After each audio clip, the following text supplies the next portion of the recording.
옛날 사람들은 책을 인쇄소에서 출판한 게 아니라 글을 썼죠. 직접. 우리가 이것을 필사라고 하는데 성경도 수많은 필사가 있습니다.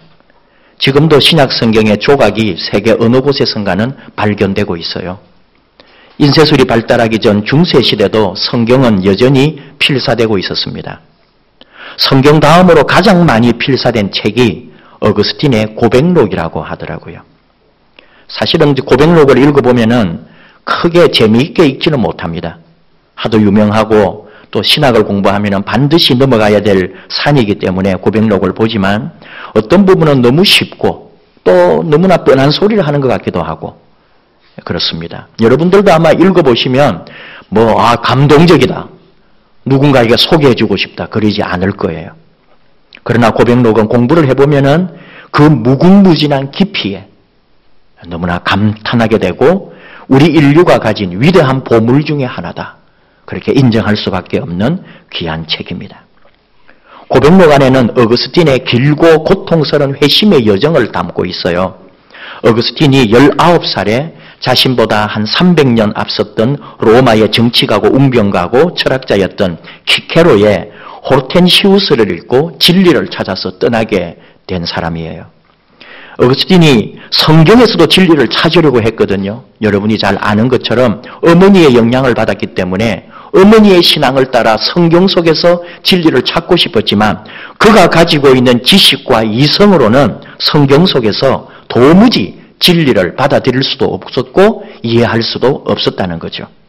예를 들어 시아버지와 며느리 사이에 자식이 나오고 롯과 딸들 사이에서 자식이 태어날 때 이런 내용들이 어거스틴에게는 진리라고 할 수가 없었다는 거예요.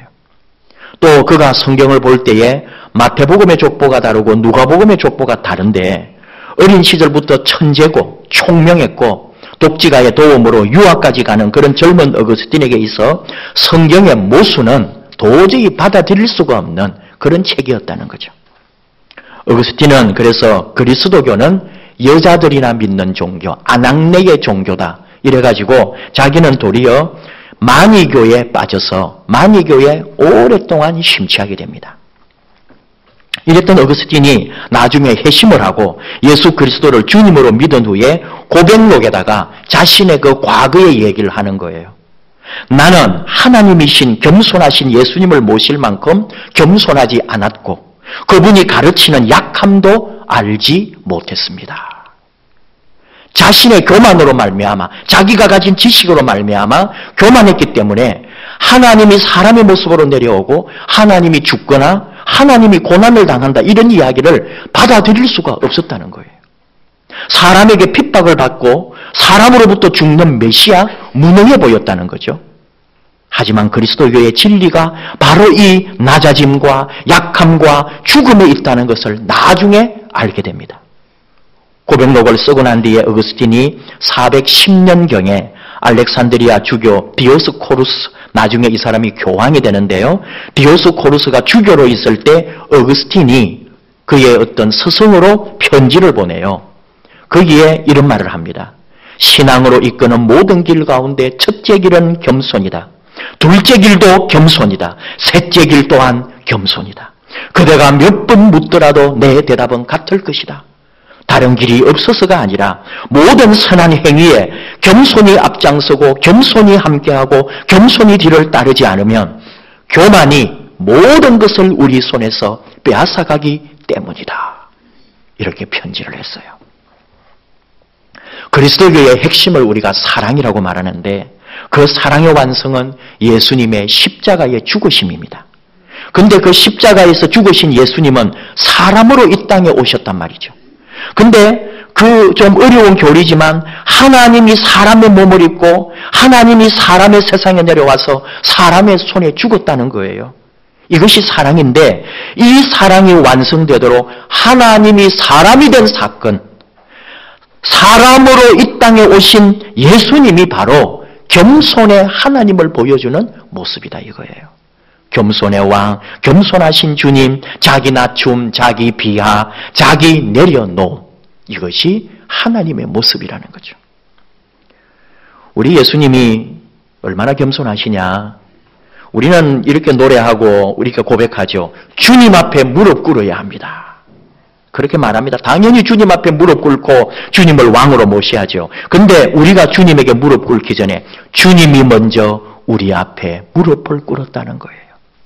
이 사실을 우리가 기억해야 합니다. 우리 주 예수님이 우리 앞에서 무릎을 꿇습니다. 겸손하신 주님, 겸손의 왕 예수님이 바로 하나님이신 그분이 우리 앞에 무릎을 꿇고 계시다 하는 말씀이에요. 오늘 하나님께서 주신 말씀, 예수님이 십자가의 죽음을 앞두고 제자들의 발을 씻기신 내용입니다. 1절, 6월절 전에 예수께서 자기가 세상을 떠나 아버지께로 돌아가야 실 때가 이른 줄 아시고 세상에 있는 자기 사람들을 사랑하시되 끝까지 사랑하시니라. 예수님께서 함께 같이 누렸던 사람들과 특별히 제자들과 함께 오늘 함께 마지막 만찬을 하고 유언과도 같은 많은 말씀들을 나누는데 2절에 마귀가 벌써 시몬의 아들 가룟 유다의 마음에 예수를 팔려는 생각을 넣었더라.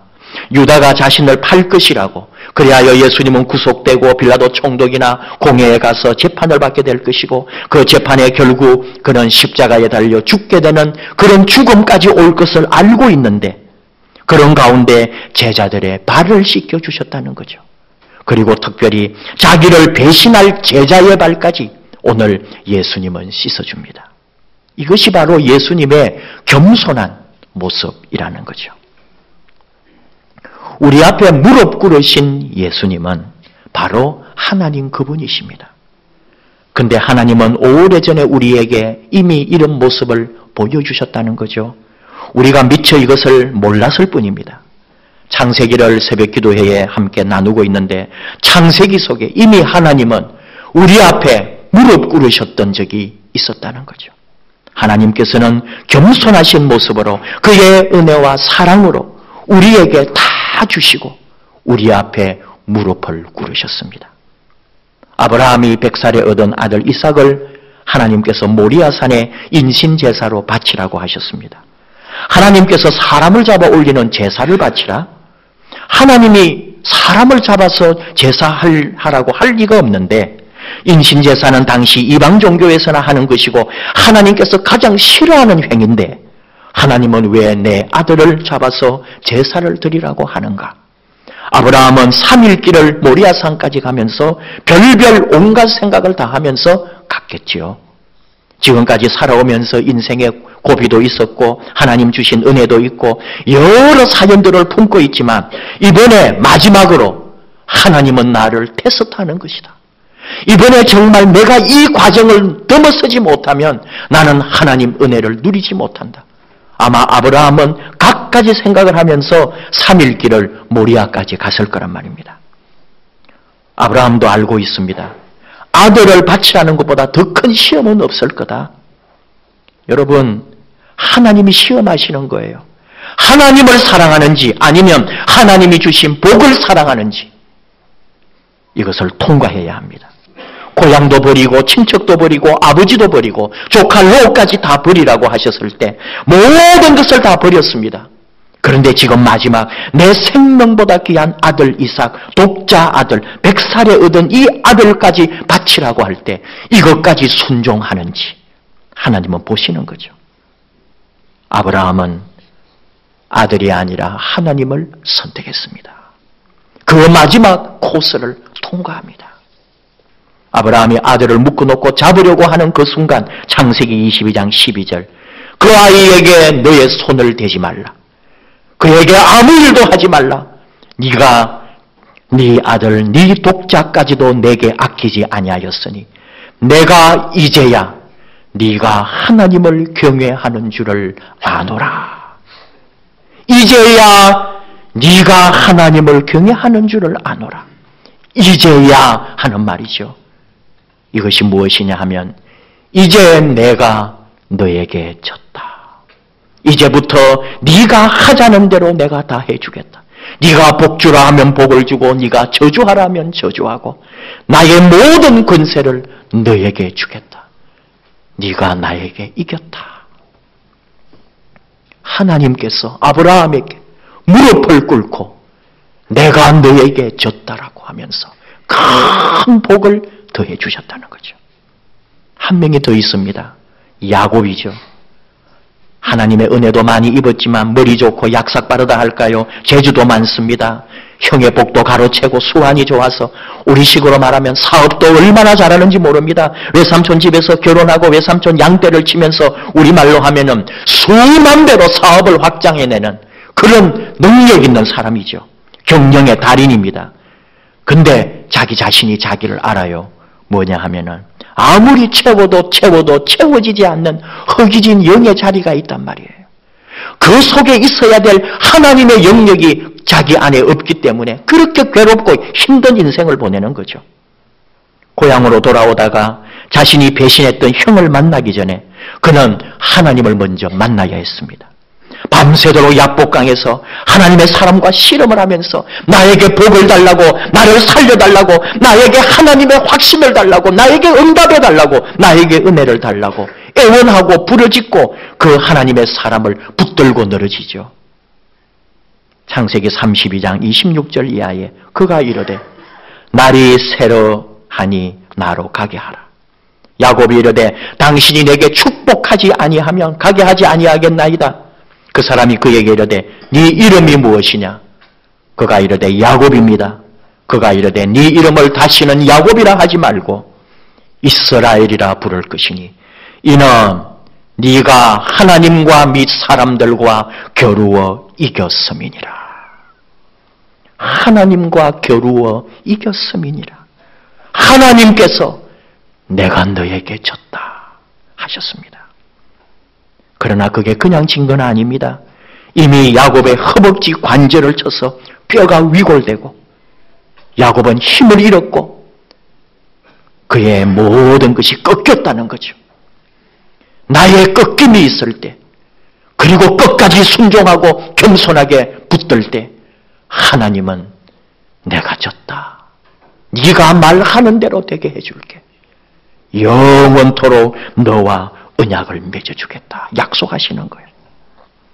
내 생명보다 귀한 이삭을 내놓을 때 하나님은 아브라함에게 내가 졌다. 내가 이제야 너를 알았다 하셨고 세상에 좋은 것 다 누려보고 내가 세상에 가장 최고인 줄 알았지만 마지막 목숨보다 더 붙들어야 할 것은 내 뼈가 부러지더라도 하나님밖에 없습니다라고 그를 붙들 때 하나님은 야곱에게 네가 나와 겨루어 이겼다고 내가 졌다. 영원히 너와 함께 하겠다고 약속의 복을 허락하셨다는 거죠. 하나님을 갈망하고 영원한 하나님 앞에 겸손하게 내려놓을 때에 자기를 내려놓을 때에 나를 포기할 때에 하나님이 우리에게 도리어 졌다고 하시는 거죠. 우리 하나님은 이런 분입니다. 겸손한 자에게 자신을 비우고 하나님으로 온전히 채우기 원할 때 도리어 그 사람에게 하나님은 무릎 꿇으시고 우리의 모든 기도를, 요구를, 우리의 마음을 들어주시는 하나님이십니다. 여기에 하나님의 굴욕이 있습니까? 하나님의 자존심이 상했습니까? 아니요. 하나님은 더 기뻐하십니다. 하나님이 영광을 받으십니다. 당신의 사랑스러운 자녀를 발견하시고 하나님은 더 큰 은혜를 주십니다. 이사야 57장 15절을 통해 주시는 하나님의 마음이 있습니다. 지극히 존귀하며 영원히 거하시며 거룩하다 이름하는 이가 이와 같이 말씀하시되 내가 높고 거룩한 곳에 있으며 또한 통회하고 마음이 겸손한 자와 함께 있나니 이는 겸손한 자의 영을 소생시키며 통회하는 자의 마음을 소생시키려 함이라. 하나님은 존귀하고 거룩해서 저 위에만 계시는 분 같지만 회개하고 겸손한 사람에게 그 자리에 내려오셔서 그 겸손한 사람과 함께하고 그 영을 살려주시는 분이시라고. 우리 하나님은 그런 분이시라고 말씀합니다. 미국 콜로라도주에 우주기지 사령부가 있습니다. 거기 정문에 우주의 주인이라는 말이 새겨져 있답니다. 대문이라 할까요? 문패라 할까요? 미국이 우주시대의 주인이고 세계 최강의 우주 개척의 능력을 가지고 있다는 자신감의 표현이겠지요. 우주시대, 이 세계 역사 가운데 가장 강력하게 우주를 지배하는 우주 강국이 되겠다고 하는 세계에 대한 선포죠. 이곳이 바로 우주의 주인이 있는 곳이다. 그 글을 읽으면서 이거 아닌데 하는 마음이 제 속에 있는 거죠. 정말 우주의 주인을 몰라서 저런 소리를 하고 있을까? 저는 미국 우주 사령부에 이렇게 썼으면 좋겠어요. 바꾸면 좋겠어요. 그 앞에 하나를 더 넣었으면 좋겠어요. 하나님께서 우주의 주인이십니다. 우리 겸손해야 합니다. 오늘 예수님 말씀합니다. 14절 15절 내가 주와 또는 선생이 되어 너희 발을 씻었으니 너희도 서로 발을 씻어주는 것이 옳으니라. 내가 너희에게 행한 것 같이 너희도 행하게 하려 하여 본을 보였노라. 예수님이 제자들의 발을 씻겨주신 이유가 사실은 이 속에 많이 있는데 그 중에 하나가 자신의 겸손을 보여주면서 우리도 서로 발을 씻겨주는 겸손한 본을 보여주는 사람들이 되라고 예수님이 그렇게 먼저 본을 보여주셨다고 말씀하잖아요. 우리가 서로 발을 씻겨주는 사람이 되어야 합니다. 서로 발을 씻기기 위해서는 몸을 굽혀야 합니다. 고개를 숙여야 합니다. 어거스틴이 이 말씀을 해석을 했어요. 우리 몸을 형제의 발밑까지 굽힐 때 우리 마음속에 겸손이 태어난다. 얼마나 귀한 말이에요. 우리가 상대의 발밑까지 굽힐 때에 우리 안에는 겸손이 태어난다고요. 내 안에 겸손이 일어나는 것은 반드시 내가 누군가의 발밑까지 내 몸을 굽힐 때 내 안에는 겸손이 창조된다는 거죠. 왜요? 우리 다 부족하거든요. 우리 서로 너보다 잘난 사람이 어디 있어요? 우리는 다 하나님 은혜로 살고 오직 하나님의 은총 아래에 있는 하나님의 사람들인데 하나님 없이는 아무도 살 수가 없는데 한 청년이 목사님을 찾아와서 상담을 했어요. 교회생활 열심히 하고 활동도 많이 하고 봉사도 많이 하고 헌신하는 그런 청년입니다.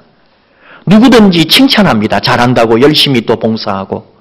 근데 누구나 그러하겠지만 청년들이 다 그렇겠지요. 자기 안에 내면적 고민은 많은 거예요.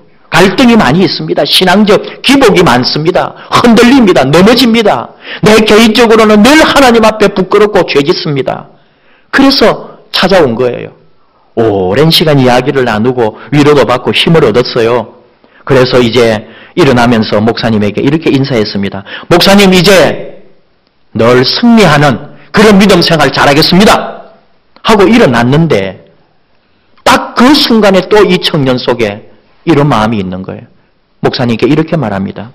목사님 그래도 또 넘어지면 어떡하죠? 그때 목사님이 이렇게 말했습니다. 내가 자네하고 긴 시간 동안 있어봐서 자네를 좀 알아.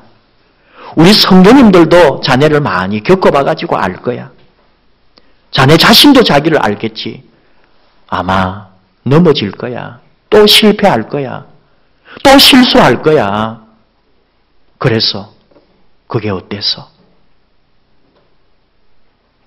이 청년이 당황했습니다. 그게 어때서? 그 말이 이 청년에게 약간 뭔가 당황스럽게 만들고 침묵하게 만들었습니다. 약간의 침묵이 흐르고 이 청년이 갑자기 목사님 말씀 지금까지 나누었던 모든 말씀이 갑자기 이해가 다 되었습니다. 그게 뭐냐 하면은 그래서 하나님 은혜가 필요하다고요. 내가 잘하고 내가 잘 지키고 내가 결단하고 내 힘으로 다 할 수 있다면 우리 하나님의 무한한 그 은혜가 무슨 소용이 있겠어요?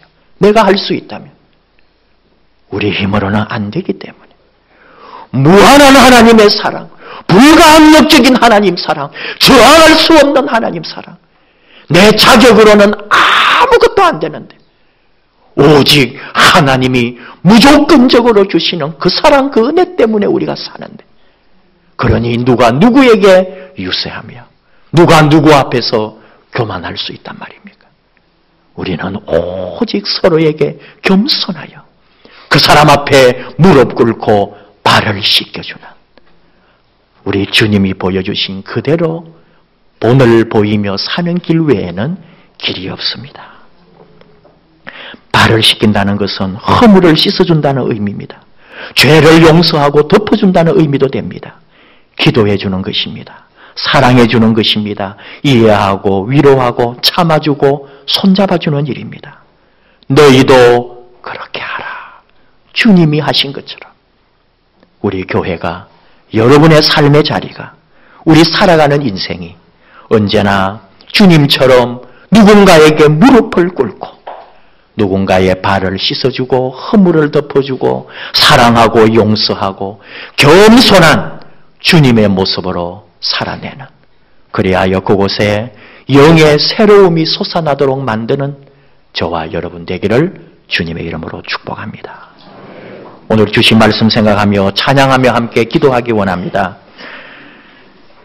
누군가 힘들고 어려울 때에 기도해주는 사람, 누군가 지치고 병들었을 때 위로자가 되고 같이 할 수 있는 우리가 되기 원합니다.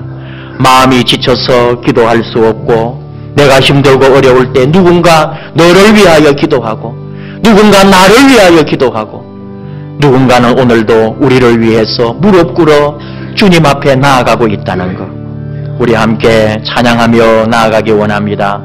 마음이 지쳐서 기도할 수 없고 눈물이 빗물처럼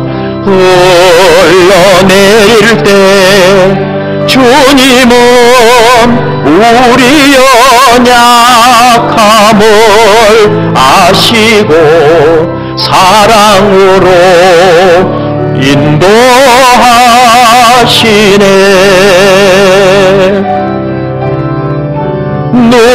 누군가 널 위하여 누군가 기도하네. 내가 홀로 외로워서 마음이 무너질 때 누군가 널 위해 기도하네. 당신이 지쳐서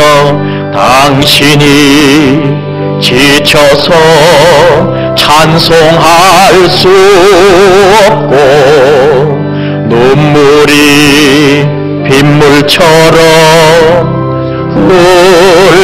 흘러내릴 때 주님은 우리 상한 마음을 아시고 사랑으로 인도하시네. 누군가 날 위하여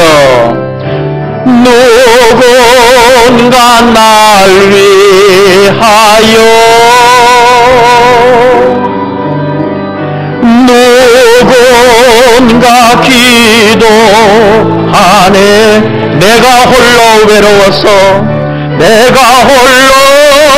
외로워서 마음이 무너질 때 누군가 날 위해 기도하네. 누군가 널 위하여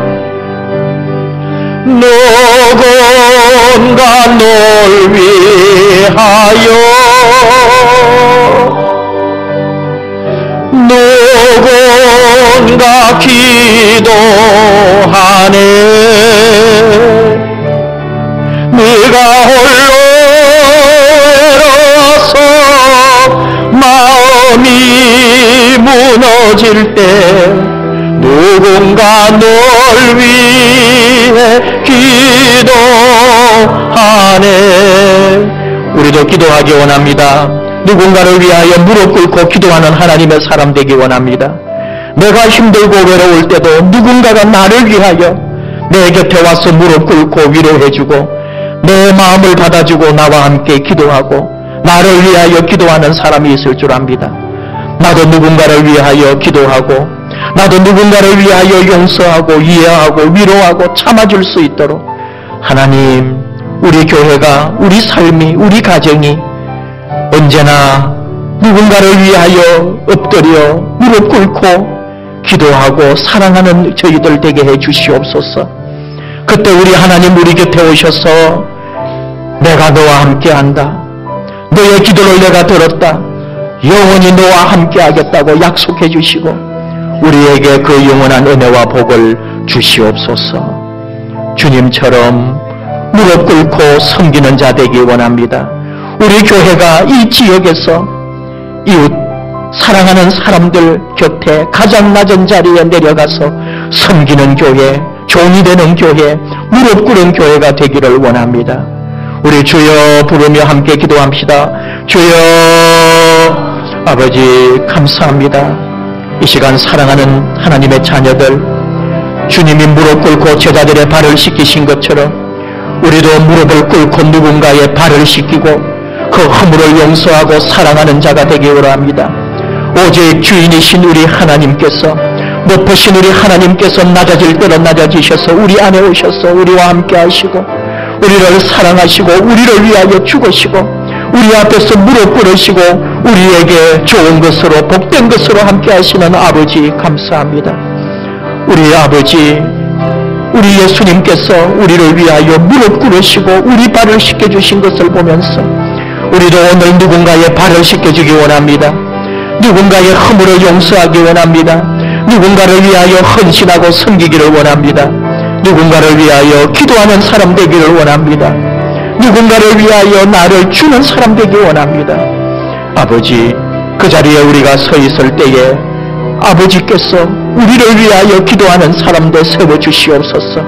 누군가가 나를 위하여 기도할 때에, 누군가가 나를 위하여 무릎 꿇을 때에 은혜와 복을 더해주시고 함께 살아나게 해주시옵소서. 우리의 영이 다시 소생하게 하여 주옵소서.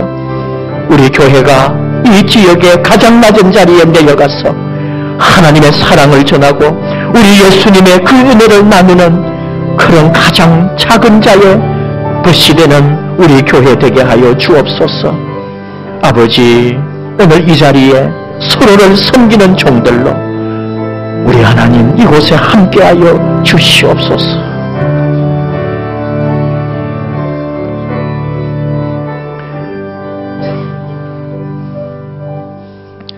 하나님 아버지, 예수님께서 제자들의 발을 씻겨주시면서 내가 선생이 되고 주가 되어 먼저 이렇게 했으니 너희도 따라하라고 하신 말씀을 듣습니다. 우리도 서로의 발을 씻겨주는 하나님의 자녀들, 우리 예수님의 제자들이 되게 하여 주시옵소서. 누군가의 허물을 용서해주고 누군가의 죄를 덮어주고 누군가를 위하여 기도하는 사람 되게 하여 주시옵소서. 이해하고 위로하고 참아주고 손잡아주는 사람 되게 하여 주옵소서. 우리 교회가 이 지역에서 가장 작은 자리, 가장 낮은 자리에 내려가서 가난하고 약하고 힘든 사람들의 벗이 되게 하여 주시옵소서. 주님이 우리 앞에 무릎을 꿇었을 때 우리는 더 많이 무릎 꿇는 주님의 제자들입니다.